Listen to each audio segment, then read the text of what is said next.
ประการอันมีพระพุทธพระธรรมพระสงฆ์อันเป็นสรณะที่พึ่งที่เคารพนับถืออันสูงสุดในชีวิตขอกราบคารวะแต่ไต่ไวยสาปุญญาปารมีธรรมพระมหาเถรานุเถระเจ้าคณะพระสังฆาธิการภิกขุสงฆ์สามเณรจุตนจุองค์ด้วยความเคารพ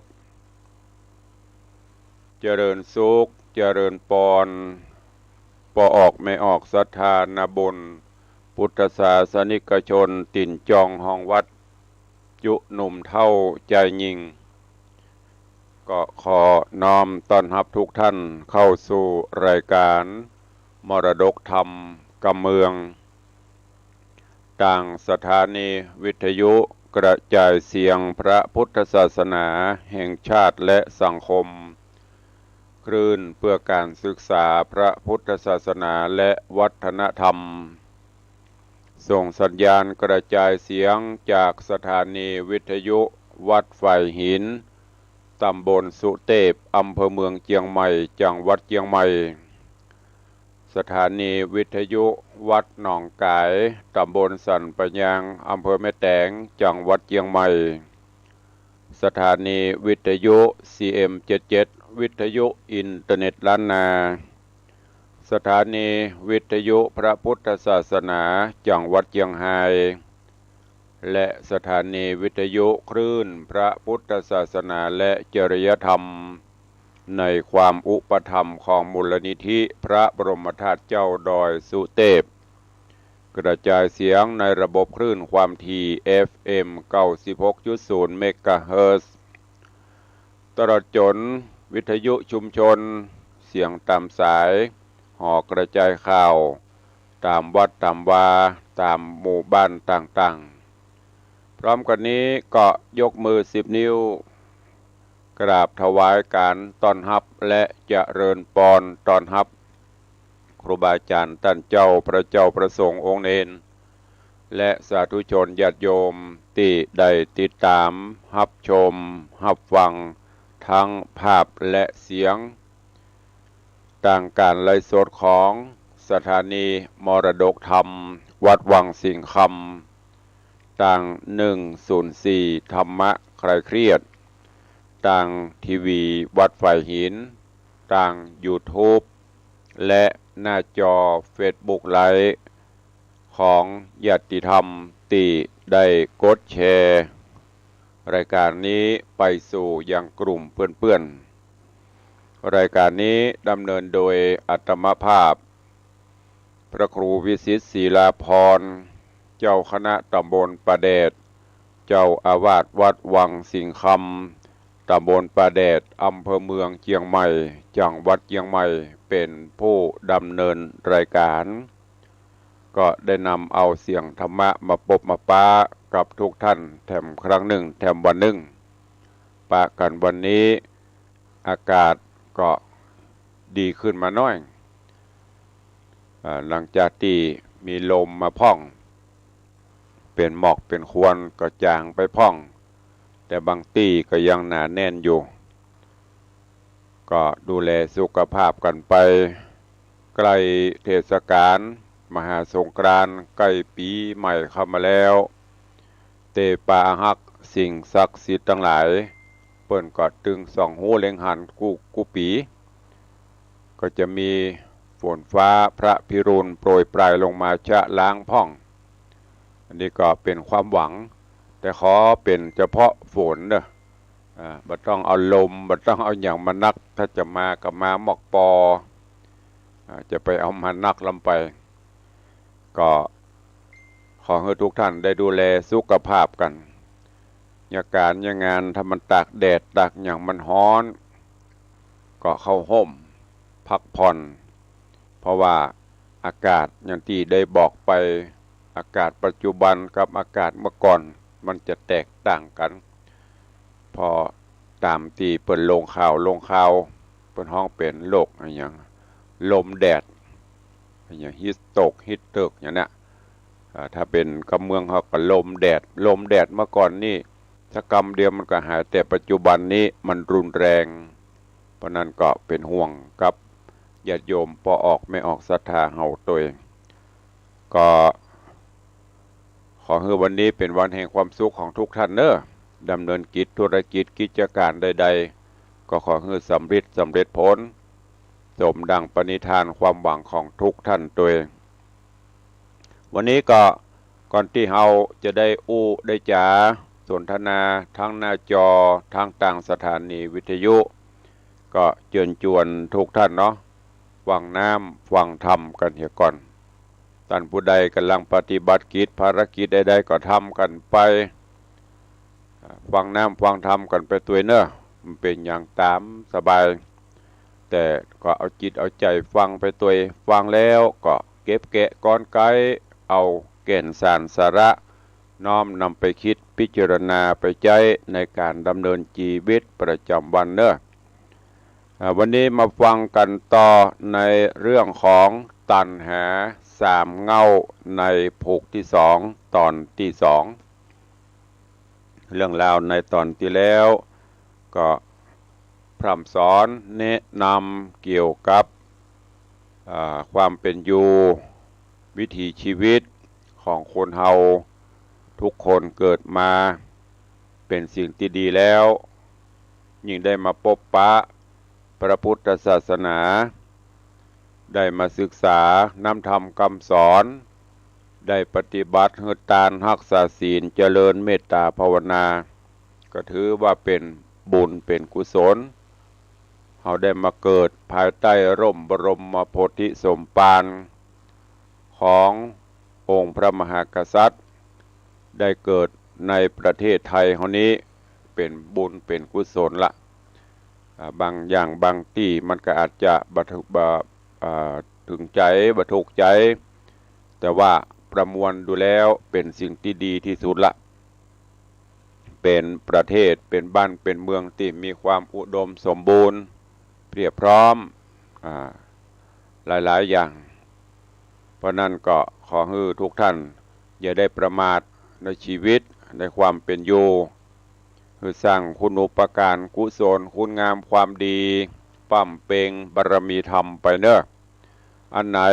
ที่ทำลงไปแล้วเดือดร้อนตัวเก่าเดือดร้อนคนอื่นขออย่าได้ทำอันไหนที่ทำลงไปแล้วเดือดร้อนตัวเก่าคนอื่นได้ดีก็จะไปทำอันไหนทำลงไปแล้วคนอื่นได้ดีเดือดร้อนตัวเก่าก็ไม่ต้องทำสิ่งไหนที่ทำลงไปแล้วดีทั้งตัวเก่านำมาซึ่งชื่อเสียงเกียรติยศดีต่อเพื่อนร่วมโลกดีต่อสังคมบ่เดือดร้อนไผอันนั้นแหละทำไปฝากไว้กับทุกท่านตัวเองสร้างคุณงามความดีไปบำเพ็ญบารมีทำไปสะสมบุญไปวันละเล็กละน้อยเมินเข้ามันก็อย่างน้ำตกทีละหยดทีละหยาดก็ยังหูจักเต็มหม้อเต็มไหจะไปสร้างความเสียหายความเดือดร้อนคือกับผู้อื่นมีอันใดก็ปรึกษาหารือกันไปสงเคราะห์อนุเคราะห์กันไปช่วยเหลือกันไปเท่าที่เราทำได้เพราะมนุษย์เราเกิดมาร่วมโลกเดียวกันมีความตายเป็นเบื้องหน้าเหมือนกันหมดใจว่าใครจะอยู่ไปครองโลกแล้วก็จะได้ประมาทในชีวิตว่ายังหนุ่มกำนำมาอยู่บ่ไปทางใดง่ายๆเตื้อมันบอกว่าตามีหน้าพอหน้าบ่หันไอ้ยังจะเกิดขึ้นกับเฮากับหูอย่าไปอยู่บนจะไปสร้างความสุขบนความทุกข์ของผู้อื่นอันไหนที่ทำไปแล้วมันดีมีประโยชน์นะก็สร้างทำไปเนอะวันนี้มาฟังกันต่อตัณหาสามเงาดังที่จะได้เทศนาฮือญาติโยมทั้งหลายได้สดับรับฟังกันต่อไปณโอกาสบัดนี้ นะโมตัสสะภะคะวะโต อะระหะโตสัมมาสัมพุทธัสสะ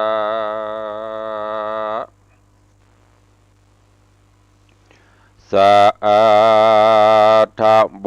ฟังลาโสตุจนาสัพพุริสะตังหลายทั้งหญิงและใจมวลหมู่อันทาอยู่ได้ฟังยังรัสธรรมเทศนาตัณหาสามเงาลำดับมาแถมเนื้อเจ้าขอเจิญศรัทธาตั้งหลายหนุ่มเทาจูงตั้งจิตใจเราทอมทาดาฟังต่อไปไปนานี้และนาที่นี้นามจักจะต่อไปว่าเอกังสามะยังมีสมัยยกาละคาบหนึ่งวันนั้นนาเขตห้องในกลางเตตต้องเวรุวนารามเป็นสวนไผ่งามสะอาดพระโลกนาถหากสถิตอยู่สำลานเมตตาบานภายแผ่เป็นที่อภัยแก่สัตว์ทั้งหลายมีกระต่ายกระแตเป็นตนบอกไกลโพ้นจากเมืองลาจักหนครเต้าใดนาสัตตากาเลในกาลยามนั้นก็ยังมีเจ้าภิกขุหนุ่มน้อยตนหนึ่งสินใสชื่นจ้อยนำมีชื่อว่ามหากาลีงามสุภาพมหากาลีงามสุภาพตาย้ำตนพระสัทธาจอมเงาจักขออำลาพระพุทธเจ้ายอดใหญ่ยานจักไปสู่สถานเขตห้องเมืองสาวัตถีเขตห้องธานีส่วนตนพระมุนีจิงโปงโอกาสอนุญาตฮือตามกรรมภาทนาพระพุทธาพันเผาจิงบอกเล่ากรรมฐานโดยใจบ้านบ่อเศร้าฮือแก่พระเถระเจ้านำไปเอาเป็นปัจจัยเตื่อมแทงฮือส่องแจงมักกะญาณดับสงสารทุกนาเอาเจือจัดเงาอริยกรรมฐานังอาหาริตวาด้านจุงหับเอากรรมฐานอันเฮาจักยานสอนสั่งเหือลำเปิงเถิงแก่นสันตัวติ่งสา32โกธากอันเป็นของธรรมชาติคือกำหนดเอาใจจดอยู่ใจจักเป็นไม้ใต้สองมักกะญานร่ำเปิงเถิงสังขารตัวเก่าฮือหันแต่เราว่าเปล่าสูญหายกำหนดกายของเฮาและต้านว่าเป็นของล้วนเนาเปยปุดปังอาจิรังบ่ยาวสืบกวางหูแตกมั่งบ่อยู่นานตุกมาเผาผ่านจุคืนวันข้าเจ้าตุกไม่เอาเผาโลนอนัตตาบ่ใจตัวตนสักสิ่งหูมวยเมีงทมปัทวีดูลากาลีเฮ้ยหนุ่มเนาเจือจัดเจ้าขี้ยามด้านจูงรำเปิงหากรรมฐานไปใจฮือหันแต่ใจในร่างกายจูงกำหนดหมายในธรรมดังสี่หันมันตีบาบ่เปบาอาหารมันตีบาเป็นแก่นเป็นสารเอากรรมฐานเป็นตีจังเป็นตีตังภาวนา ตั้งแต่เกสาโลบมาไปจุจอดต่อเต่ารอดมัทธเกมัทธลุงกังหันเป็นอนิจจังทุกขังอนัตตา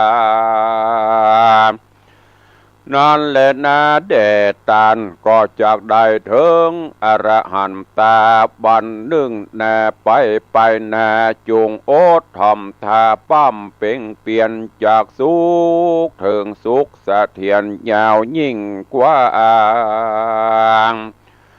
เปลี่ยนก่อสร้างไปเตอะนาต้านเฮยตะตาในกาละยามดันเล่าพระกาลีเทนเจ้าตนสุภาพก่อนนบขาบวันก่อนนบน้อมขาบอำลายังพระสัทธาตนผ่านแผ่วเอาตนเตียวเข้าสู่เมืองสาวัตถีลาจะทันนีเตดต้องเข้ายังจอดห้องป่าจ้าแดนโดงแดนเขตโปรดโปงเตขว้างยังสรีระร่างกายา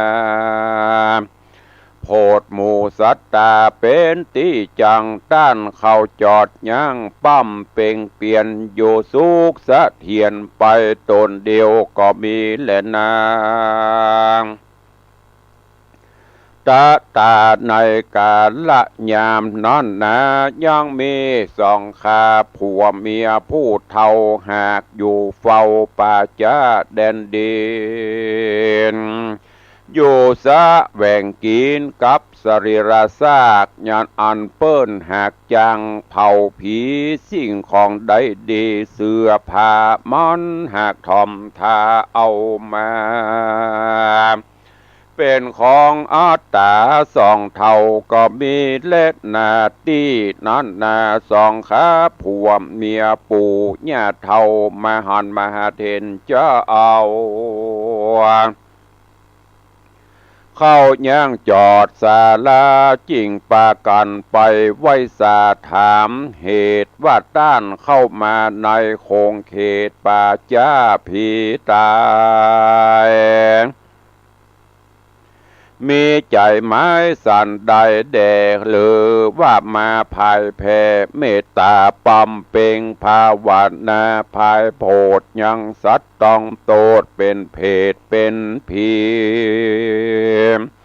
สองขายินดีบอดหน่อยขอต้านกล่าวถอยกำแงมตอบคำถามแห่งตูคาอันอยู่ทาดาฟังแดดเตนาเทโร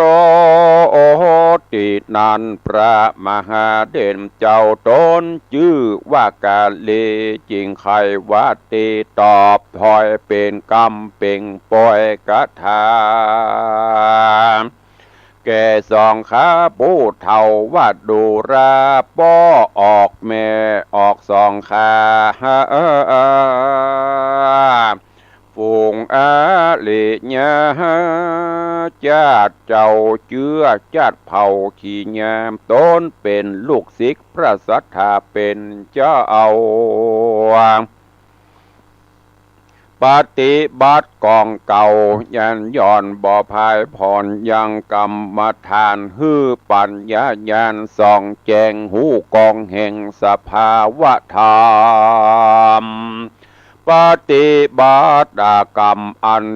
ปฏิบัติกรรมอันจอบประกอบโดยกองวัดปังสุกุลเพื่อฮือเป็นกุลไปนาถือเอาผ้าเป็นอารมณ์ตามวินัยนิยมแบบเบาอันพระพุทธเจ้าหากสั่งสอนมาโดยเหตุนี้นะตัวเฮาจริงพาทัดนาเข้าสู่อาสะไรอยู่ป่าจ้าแดนโดงเปื่อโปรดโงยังกรร รมกุลฮือขาดสุดเสียงจาดกิเลสตัณหายามนอนหนาสองขาผัวเมียสองเท่าจริงกล่าวกรรมตอบถอยว่าสองขาม่อนน้อยหากยินดี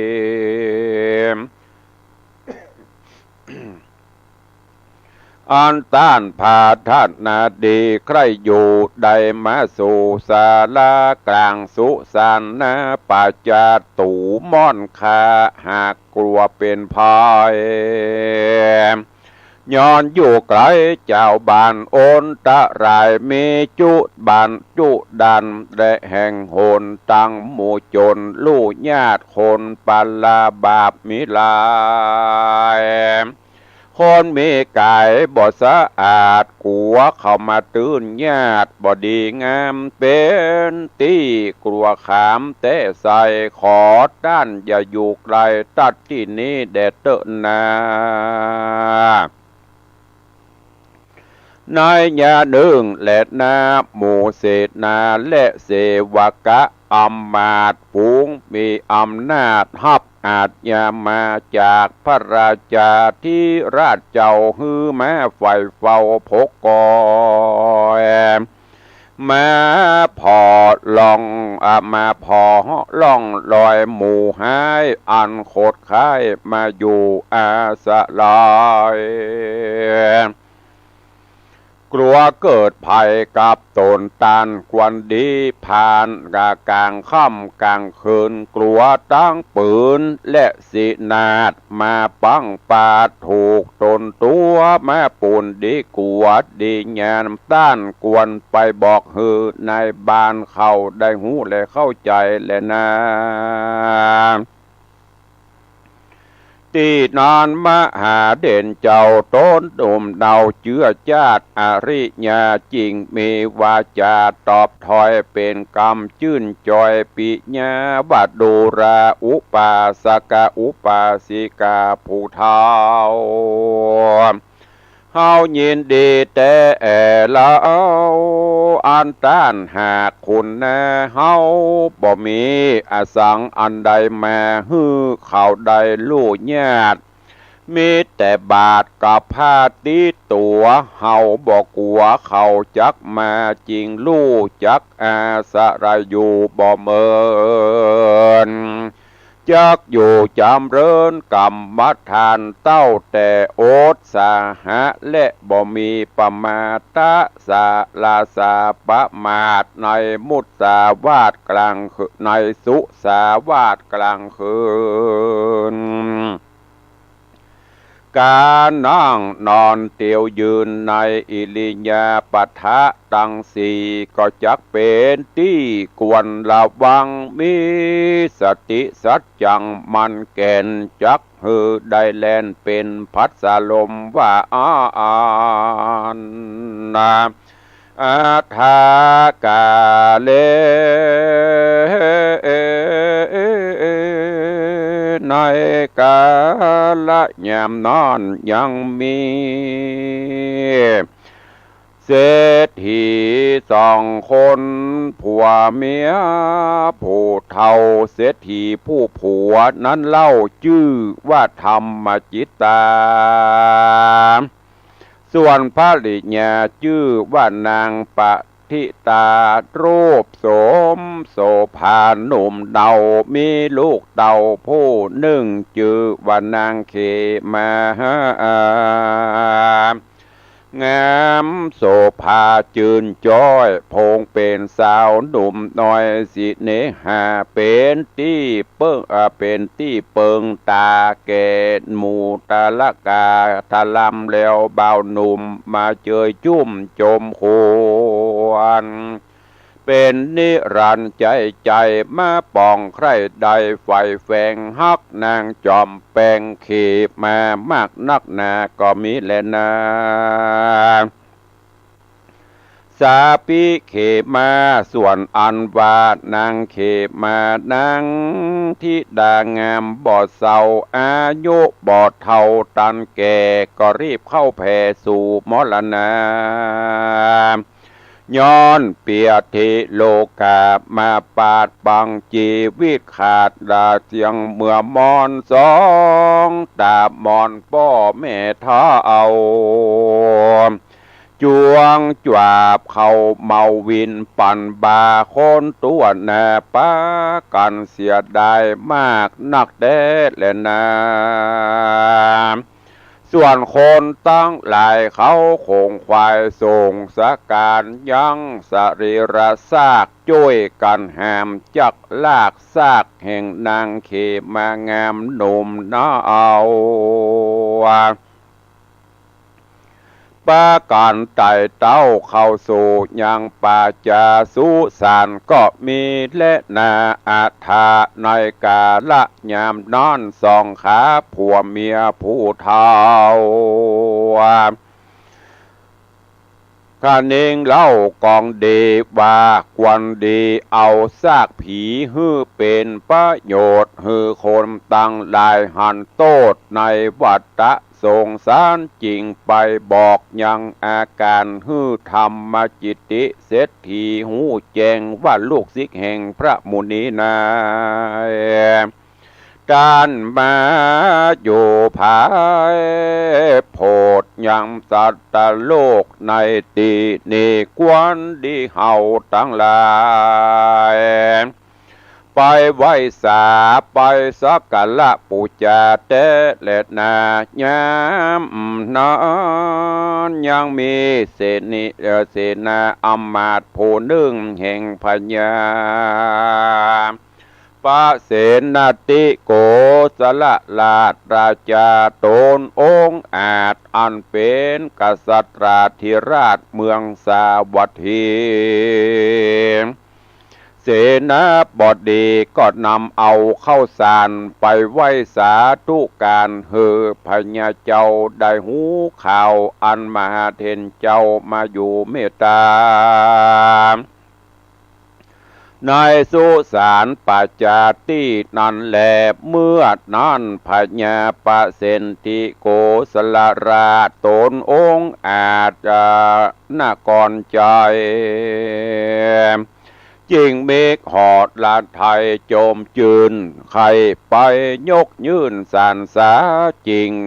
ยังพระมหาเทนเจ้าจริงเสด็จไต่เต้าไปสู่สุสาน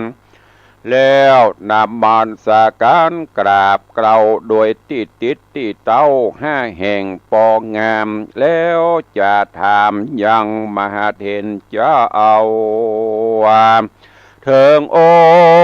งค์เก้าโอกเงาประสัทธาตั้งสาวกามวลหมู่ว่าพระสถิตอยู่แห่งหนใดสุขสบายหรือว่าตุกยากหรือถ้าลงลำบากโดยเปียทิโลกาว่าอ่อนมือนั้นมหากาลีเทนตนฉลาดจริงแสงสวัสดกรรมดีไข่กรรมดีแก่พญาเจ้าบอกเล่าเก้าไข่ขีญาแห่งพระสัทธาพุทธเจ้าจูประการก็มีแลนาเนติตังขีญาสังวันนาวิเศษจาห้องเหตุธรรมเทศนาตัณหาสามเงาผูกสองตอนสองก็บังโกม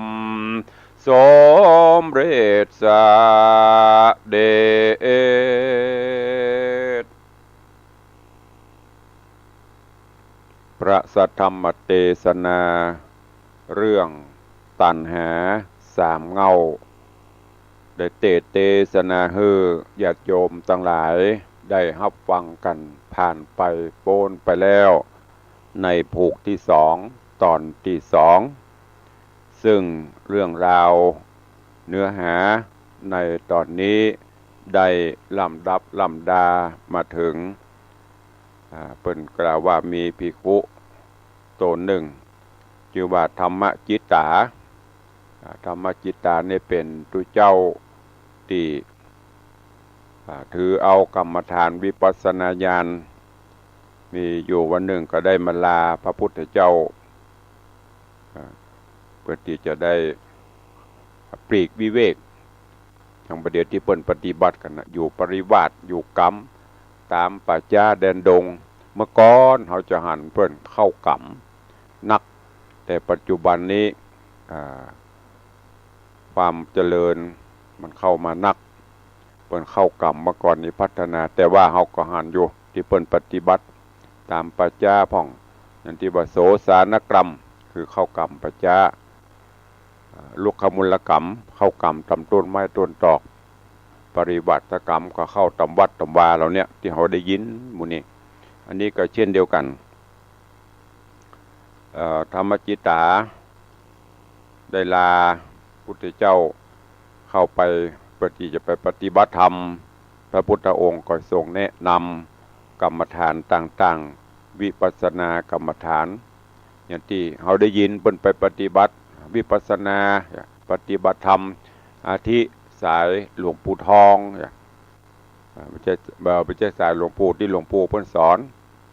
หลวงปู่ทองพ่องที่วัดพระธาตุสีจอมทองพ่องวัดรำเปิงพ่องวัดอุโมงค์พ่องหลายๆวัดแม้แต่ทางวัดวังสิงคำนี่ก็มีที่ได้แนะนำเป็นเตือเป็นคราวสติปัฏฐานสี่ยืนเดินนั่งนอนเนี่ยคือมีสติกำกับหูตัวแม้กระทั่งยังการหายใจหายใจเข้าหายใจออกเอาหายใจเข้าต้องจะปองบ่ปองเนาะหายใจออกต้องจะยุบก็ยุบเนาะ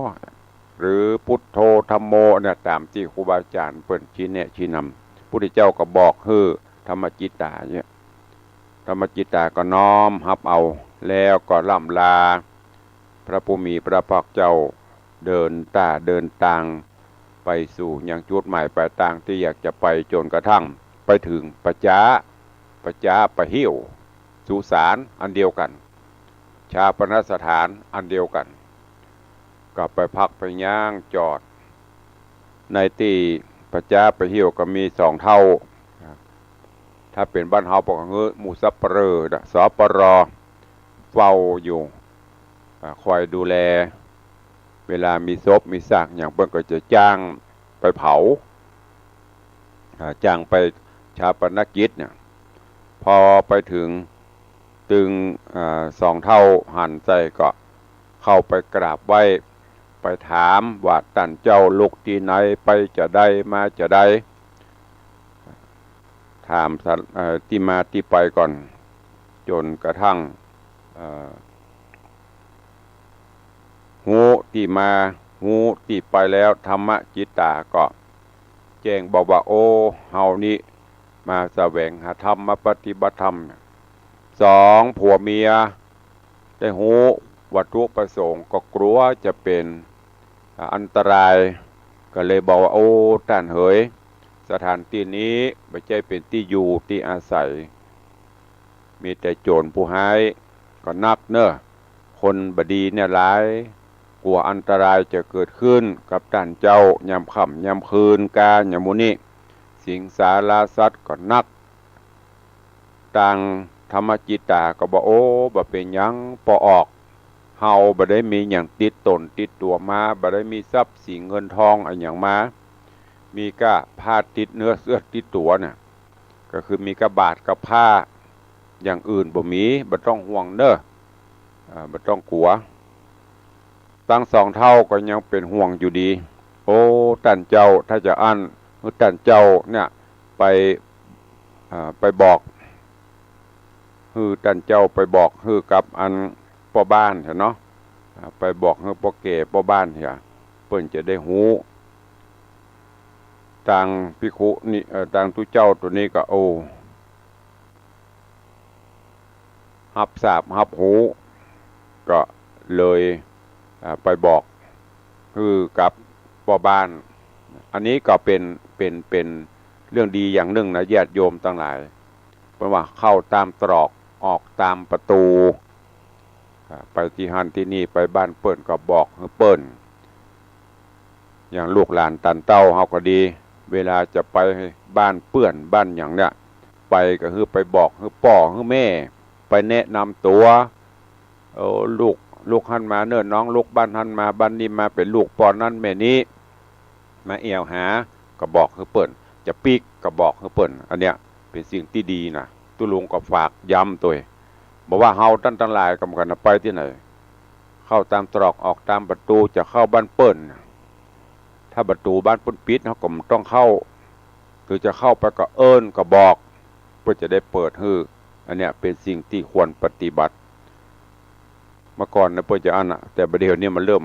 ละอ่อนลูกหลานเขานี่แน่เป็นห่วงไปบ้านไปจองบ้านเปื่อนบ้านฝูงบ่บอกพ่อบ่บอกแม่เปิ้นน่ะจะไปก็มาก็ไปก็ไปก็จะมาก็มาไปก็บ่ลามาก็ไว้อันนี้เป็นสิ่งที่บ่ดีเด้อบ่ควรปฏิบัติวัฒนธรรมบ้านเมืองเฮาอันนี้ก็เหมือนเดียวกันนะมหาเถระเจ้าสองเท่าก็บอกฮือก็เลยปฏิบัติไปแล้วก็ในขณะนั้นก็มีเสียถี แล้วก็มีลูกสาวเปิ้นชื่อเขมาสุมาเด้อตะกี้เสียถีเปิ้นชื่อธรรมจิตตาไม่ใช่ชื่อมหาเถระเนาะสุมาเด้อธรรมจิตตาเสียถีกับปณิตาซึ่งก็มีลูกชื่อว่านางเขมาเป็นคนงามคนดีอยู่มาวันหนึ่งเขมาลูกสาวได้ล้มตายลงโอ้พอเสียทีก็เสียใจก็ว่าโอ้เกิดไปเกิดมากระโปงเกิดแก่เจ็บตายบอกว่าเฮาบ่เปิ้นความปัดพรากจากกันเป็นธรรมดาถึงแม้จะเสียใจปานใดมันก็บ่คืนมาบ่เฮาจากลูกก็ลูกจะจากเฮาพอคิดได้จะอี้ก็โอ้โปร่งใจก็เลยฮื้อหมู่คาถาจะบริพันธ์จะเอาร่างของเขมาไปชาปนกิจที่ประจาแต่ไปมาปะหูว่าโอ้ให้คือมันเป็นประโยชน์จะนะกับคนที่อยู่ตั้งหลังเกี่ยวกับรูปโสมนมพันธ์หมดเนี้ยพอหูจะนี้หมู่คาถาจะบริพันธ์ก็ปากันไปบอกฮื้อ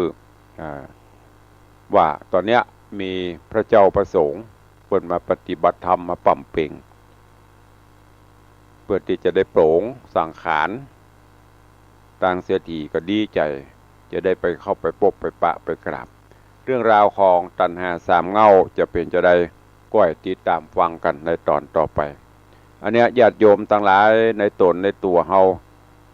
เกสาโลมานาขาตันตาตะโจมังสังนาหารูอธิอันทินมีจังวะกังหะทยังยะกันังกิโลมะกังปิหะกังมุเนี่ยในตนในตัวเขานี่ว่าจะเป็นน้ำเป็นกระดูกเป็นอย่างต่างๆในส่วนเนี่ยสุดท้ายมาถ้ามันจุ่มนมก็ดีก็อยู่สุขสบายถ้าหากว่าวันไหนวันหนึ่งอันใดอันหนึ่งมันแปรปรวนเราก็ต้องหาหมอยุกยาไปซ่อมแซมไปซ่อมไหวกับรูใจต่อไปซ่อมบ่ไหวกับปีกเหมือนเดียวกันอย่างรถอย่างลานั่นแหละกระเดียวกับเบรกกระเดียวกับน้ำมันหมดกระเดียวสายคาดกระแปลงไปประทังไปจนสุดท้ายมันไหวละซ่อมก็ไหวแล้วขายเป็นเศษเล็กอันเนี้ยเหมือนเดียวกันโมดนะจะไปยึดมันถือมันอย่าล้ำไปเพื่อมันปั๊มเปงสร้างบุญกุศลไปก็จะเป็นพละบุญกุศลกับทุกท่านโดยเวลาจำกัดวันนี้เนาะโป่งบางเอาไว้ตะอี้ก่อนเดี๋ยวก็ก้อยปะก้อยพบกันในวันต่อไปก็ก่อนที่จะได้ได้ได้จ่าพี่น้องศรัทธาตั้งบ้านตั้งจองวันนี้ก็เดี๋ยวไปปะไปพบกันตั้งหน้าจอตักได้พี่น้องตั้งเฟซบุ๊กให้ก่อนเนาะแล้วก็เดี๋ยวก็ค่อยมาปะกันตั้งสถานีวิทยุ วันนี้ก็ขอบคุณเนอะกับญาติโยมศรัทธาที่ปากันเข้ามากันหลวงหลายเจริญพรคุณโยมวาสนากันทะวีน้อมกราบไหว้สาเจ้าสาธุเจริญพรโยมพี่อัญชลีคำกิติเจริญพรโยมชนจันทร์ซอนคำเนอะเจริญพรโยมจันทร์สายแปลงหลวงเจริญพรโยมตูสุรัตน์เสาคำเจริญพรคุณโยมสมทรงสิทธิตาเจริญพรโยมพ่อเลี้ยงธนวัฒน์โยมแม่เลี้ยงทัดพิชาสุสิ่งคำเนอะ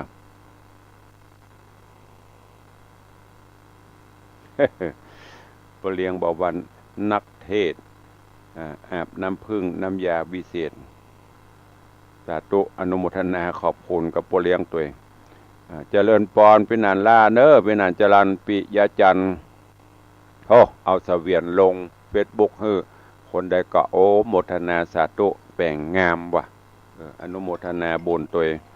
เจริญปอนเดียวกันเนอะยังบ่ฮับเตื้อใจเย็นๆเนาะเดี๋ยวก็เข้ามาเนอะตุลุงขอปากกาดเดียวถ้าว่าใครจะอู้ตัวก็อู้ใจเย็นๆตอนนี้ยังฮับเตื้อเดี๋ยวมันจะขาดตอนเจริญพรยายเพลินเพื่อนเกษตรโยมปี้ยุพินอินตะโสมเจริญปรโยมทองคำที่บงคำเจริญปรโยมแม่ปราณีพยัคฆ์ไคหพลเนอะเจริญพรคุณโยมชิดชบาข้าพเจ้าเจ้าสาธุเจริญปรโยมแม่จันดีวิสุทธินันท์เจริญปรโยมเพชร เจริญปรอย่างนี้โยมสุพันนีโอ้ยคำเดียวก่อนนะฟังเตือนนะบ่ฮับเตือนนะรอสักครู่ใจเย็นๆทางบ้านเจริญปรโยมแม่อุ้ยน้องแฮกเกอร์เจริญปรโยมพี่จัญญาฟองซักเจริญปรโยมแม่ดาหวันคำบางแล้วก็ประพัก สาธุขอบคุณอนุโมทนาบุญอันนี้ต่างบ้านต่างหน้าจอที่เข้ามาติดตามขอบคุณทุกท่านทุกเสียงทุกสายเนอะที่ได้ติดตามฟังชมเสียงธรรมะต่างบ้านต่างจองก่อนที่จะได้ไปตักตายต่างบ้านขอเมตตาอนุโมทนาผู้ร่วมบุญกุศลกับตุลุงกับวัดวังสิงคำในการอุจาตุงก็ดีไม่กรรมก็ดีเพิ่มเติมเนอะเพิ่มเติมจากวันก่อน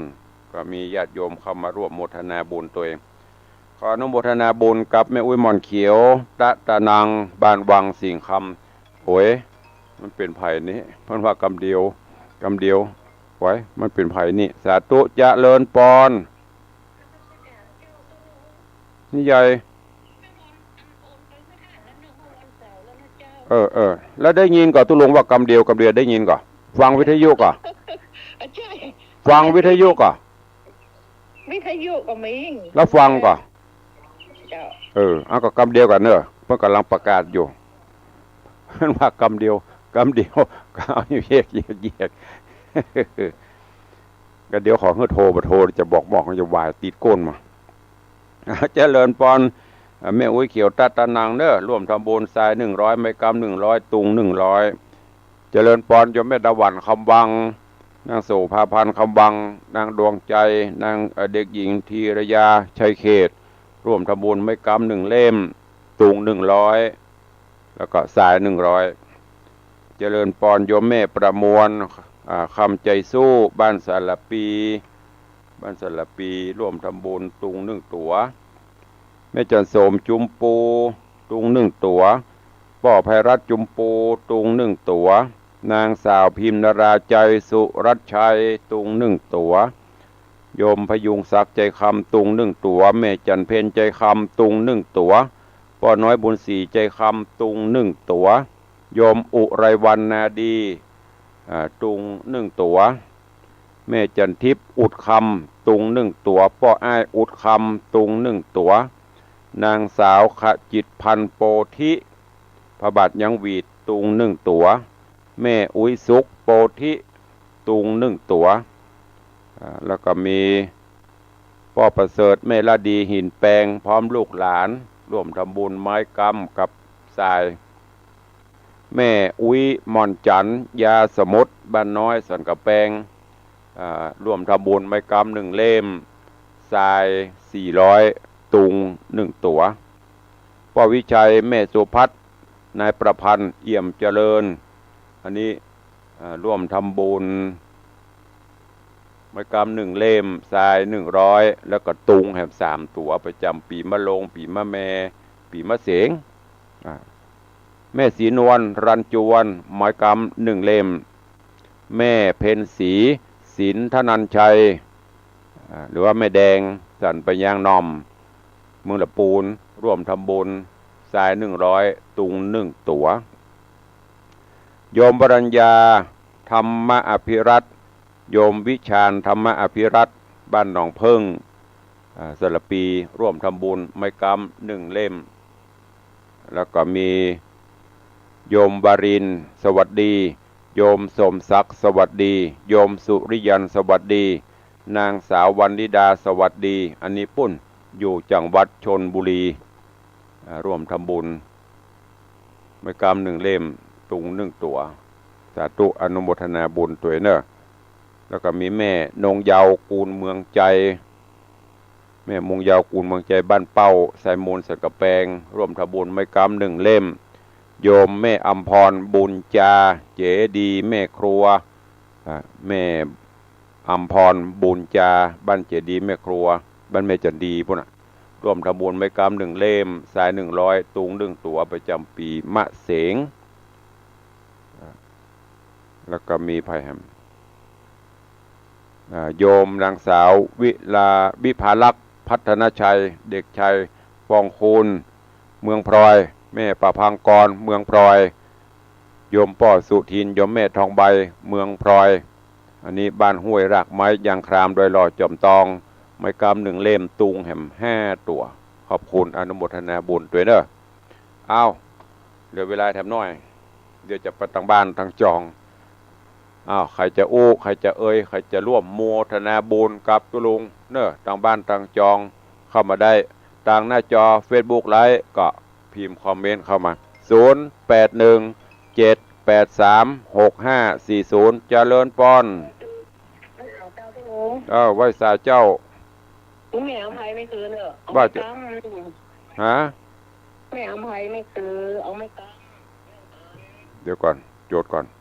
เนี่ยมันมีผู้ช่วยนะเขียนก็ดีเขียนจดก็ดีจดแม่อภัยกองราชแม่คือไม้กำ1 เล่มได้เลยสาธุเนออนุโมทนาสาธุขอบคุณโยมแม่อภัยกองราชบ้านแม่คือร่วมทำบุญไม้กำโจกกำใจกำจตากำบารมีปีใหม่อายุมั่นขวัญยืน199 ปีไม้กำ1 เล่มสาธุ ใครจะร่วมโมทนาบุญจะอู้จะกับตุลุงเข้ามาด้วยเวลาแหมประมาณ6 นาที0817836540เจริญปอนปเลี้ยงธนวัฒน์ใบสาครับใบสาคุมาแม่ชีเหรอแม่ชีบอกไหว้สากะสาธุ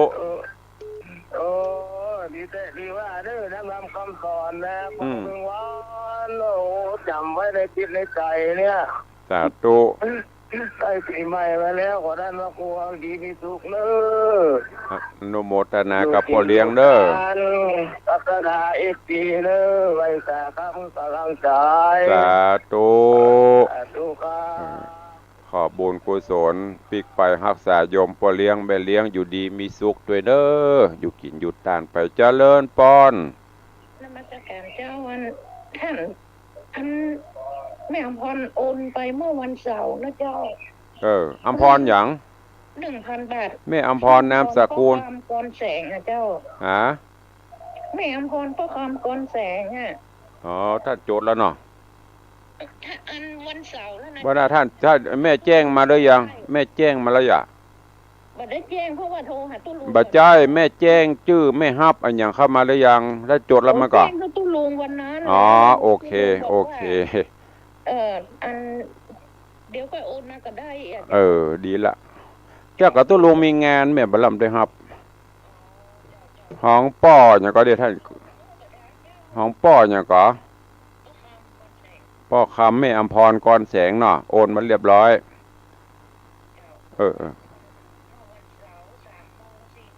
โดจำได้เนาะแผ่เวลาพุทธะสาธุนะแม่เนอะเดี๋ยวตุลุงจะอันเกาะสาธุบุญรักษาเด้ออนุโมทนาขอบคุณ คุณเด้อโยมปอเลียงโยมมันแม่ปอคำแม่อำพรก่อนแสงเอายายผาเลิศว่าใดฮัลโหลไว้สาเจ้าท่านพระครูว่าได้เจ้าเจ้าขอหอมตาย100นี่ว่า10,000อีกเดี๋ยวก่อนปากกากระดาษมีไหนหมดแม่ศรีสังวาลพุทธจารย์ยายผาเลิศเนาะ ยายเพลินแม่ศรีสังวาลพุทธจารย์อันอย่างพ่องก็สาย1 ล้าน100ตุง1 ตัวปีหยังปีฉลูจ้างอ่ะ ปีฉลูวัวโอเคสาธุเนออนุโมทนาขอบคุณกับโยมแม่สังวาลพุทธจันทร์หรือยายเพลินเพื่อนเกษตรร่วมทำบุญสาย100ตุง1 ตัวตุงประจำปีฉลูปีฉลูปีงัว0817836540 2 นาทีสุดท้ายใครจะอุดตัวเข้ามามีไหมเอ่ย0817836540ขอบคุณโยมแม่อำไพกองราชแม่คือดอยสะเก็ดร่วมทำบุญไม้กำสลี1 เล่มแม่ศรีสังวาลพุทธจันทร์ยายเพลินเพื่อนเกษตรร่วมทำบุญทราย100ตุง1 ตัวปีฉลูแล้วก็ขอบคุณโยมพ่อคำแม่อำพรก่อนแสงนี่เปิ้นโอนมาให้เรียบร้อยละเปิ้นฮับไม้ฮับตุงฮับทรายแจ้งมาโอนสตางค์มาให้เรียบร้อยสาธุอนุโมทนาบุญเด้อเรือบักกี้เล่มเด้อไม้กำสรีกำโจกจตาเสริมบารมีใครจะปูจาไม้กำหลวงเด้อไม่ใช่ไม้กำนิ้วนะนิ้วน้อยอันนี้ไม้กำหลงนะแปลงเรียบร้อยประดับประดาตกแต่งไว้ให้เรียบร้อยเดี๋ยวแล้วงานดีๆพอดีที่วัดก็มีศพอยู่บ่สะดวกเสร็จจากนี้แล้วก็จะเริ่มติดชื่อพิมพ์ชื่อเขียนชื่อใส่ฮือกับญาติโยมทุกเล่มทุกท่านพร้อมกับตุงต้องมานั่งจานนั่งเขียนนะมันเจ้ว่าฮับของเปิ้นลุบนะตุลุงจดเอาลายหมายเอาชื่อทุกคนเขียนฮือตามวัตถุประสงค์ทั้งนั้นเด้อใครจะร่วมก็ปูจาได้ไม้กำหลวงเล่มละ500 บาทตุงจะปูจาเป็นตุงปัจจัยตัวละ100ก็มี250ก็มี500ก็มีแล้วแต่เนอะจัดให้ได้หมดตามกำลังศรัทธาทรายซึ่งจะได้ใจนักอยู่ไปหน้านี้ถ้าลื้อถอนกุฏิก็จะต้องได้ใจหลาย10 ลำอยู่จะฮับเป็นลำก็ลำละ 2,000 บาทถ้าจะฮับปรามเจตนาก็ได้เนอะอันนี้ก็แจ้งข่าวสารงานบุญให้กับทุกท่านในใต้รายการวันนี้เวลาหมดเวลาขอนำรายการจากทุกท่านไปก่อนเนาะปะกันใหม่ในวันต่อไปขอความสุขสวัสดีจุงบังเกิดมีกับปออกไม่ออกสถานบุญทุกท่านอยู่ดีมีสุขเหมือนกันจุตนจุองค์จุผู้จุคนเนอจัตตาโรธรรมาวัฏันติอายุ